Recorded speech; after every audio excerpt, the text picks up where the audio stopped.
হইল জ্ঞানের দাতা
জনম এই মাথা ভাঙিলে পাশানে কি ভুল করলাম রে জীবনে আমার এই জীবনে কি ভুল করলাম রে অজ্ঞানে।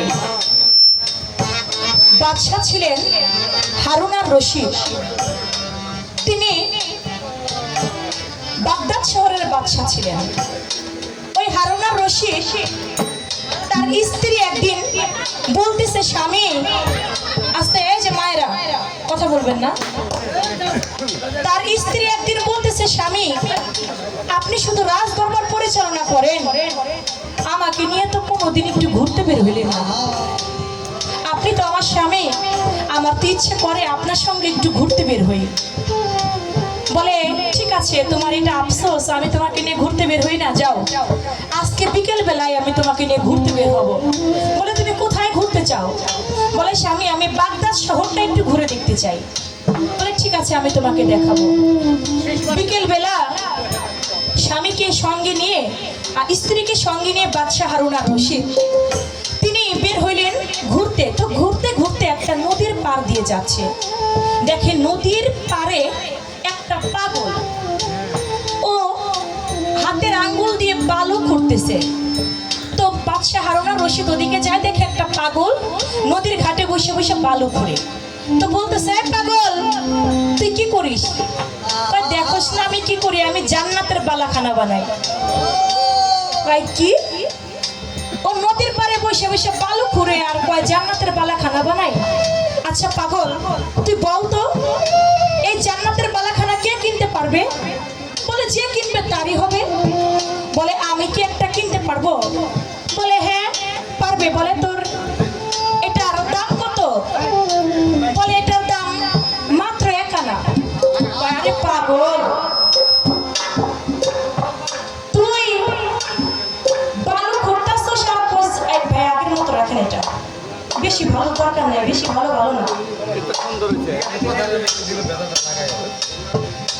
বলে তুই পাগল মানুষ তুই বালু খুঁড়স আর তুই আমারে জান্নাতের বালাখানা বিক্রি করবি মাত্র 1 আনায়।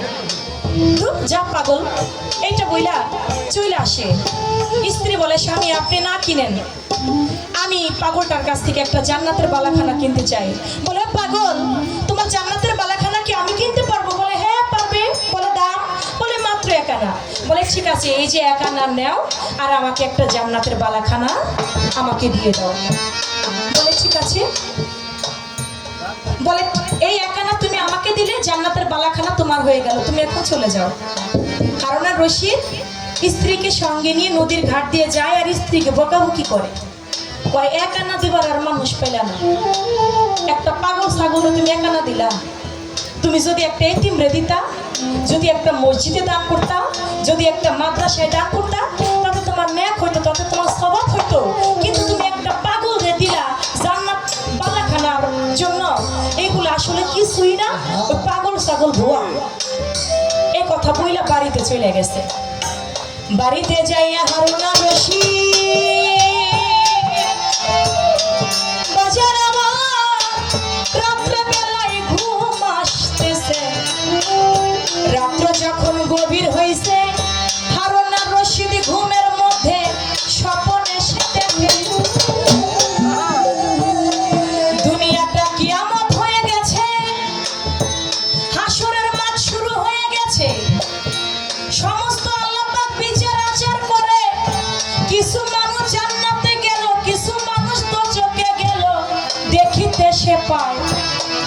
হারুন আর রশিদ জান্নাতের মধ্যে প্রবেশ করে ওই না ধরা জান্নাতে প্রবেশ করেছে হারুন আর রশিদ।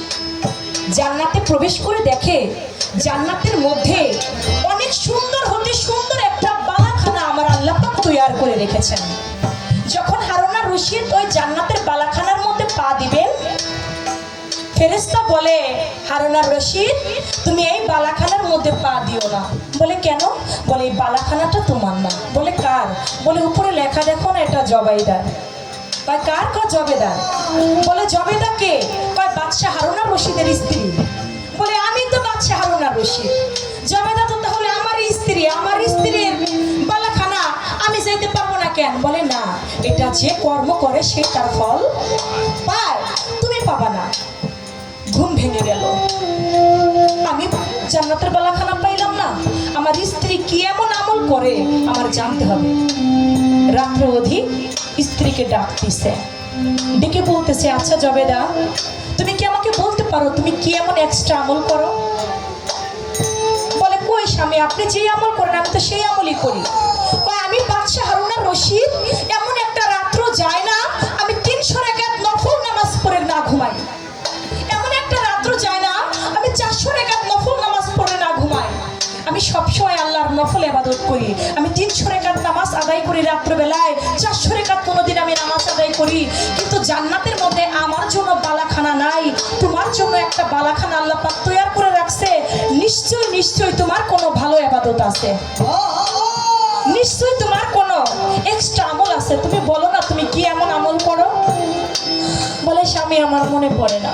বলে একটু ভালো করে চিন্তা করো। ভালো করে চিন্তা করে বলে আচ্ছা স্বামী এইটা নয় তো, ওই যে আজকে বিকাল বেলায় আমরা যখন নদীর পাড় দিয়ে হাঁটতেছিলাম একটা পাগল বালু খুঁড়তেছিল আর বলতেছিল আমি জান্নাতের বালাখানা বিক্রি করি, আমি যে 1 আনা দিয়ে কিনে নিলাম ওইটাই কি আমার ভাগ্যে হয়ে গেল না? তো আপনি এটাই স্বপ্নে দেখলেন?